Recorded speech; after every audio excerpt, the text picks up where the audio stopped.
It's February 21st, 2017. It's a Tuesday. This is Bill McCamley. I'm a state representative from Las Cruces and Mesilla here in New Mexico with your legislative update for the evening. So, three things I kind of want to tell you about that happened in the legislatures today. On the floor, we passed a final version of a bill that gives $1.6 million in emergency funding to the court system and another $83,000 for the Supreme Court until the end of the year. The bigger amount of that money is going to be used to fund jury trials. Right now, there is not enough money in the budget for the courts to pay for juries to have trials. So if we don't have those, people that are accused of crimes don't have one of the basic tenets of our community, which is a fair trial in front of their peers. And that's a problem because if you're innocent, you're not going to go through a trial and get recused of the crime. But if you're guilty, you're not going to have a trial and then go to jail, which should happen as well. So we hopefully remedied that today, and that's going up to the governor to sign.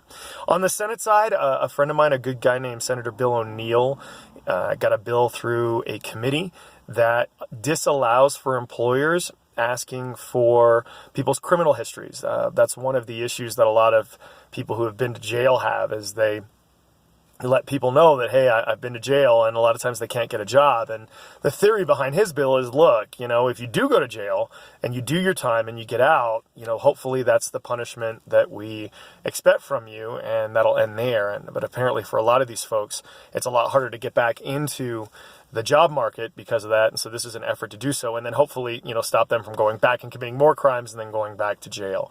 So that moved a little bit through the Senate today, and it'll be interesting to see what happens there.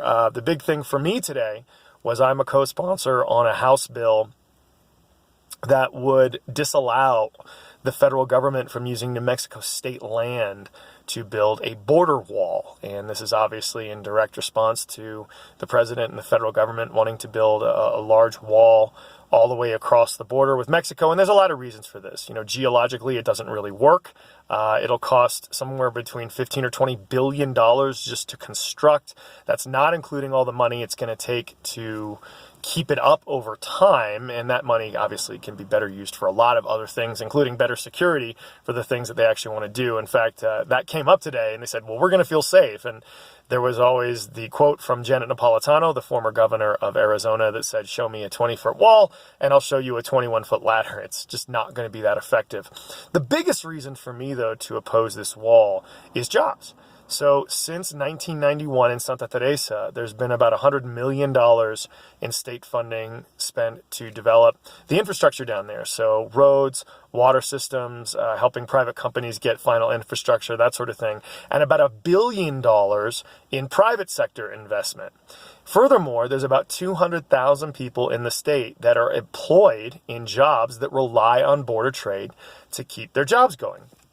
When we make a decision to build this wall, we're basically saying to Mexico, we don't want to work with you. We disrespect you. We don't find value in our relationships.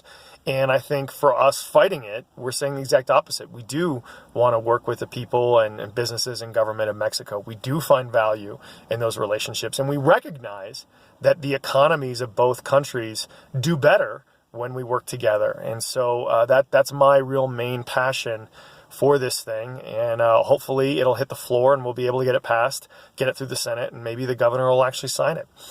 So that is the report I have today. As always, if you have questions, comments, or concerns on these or any other issues, I'd love to hear from you. Thanks, everyone. I hope everyone's having a great Tuesday. Bye.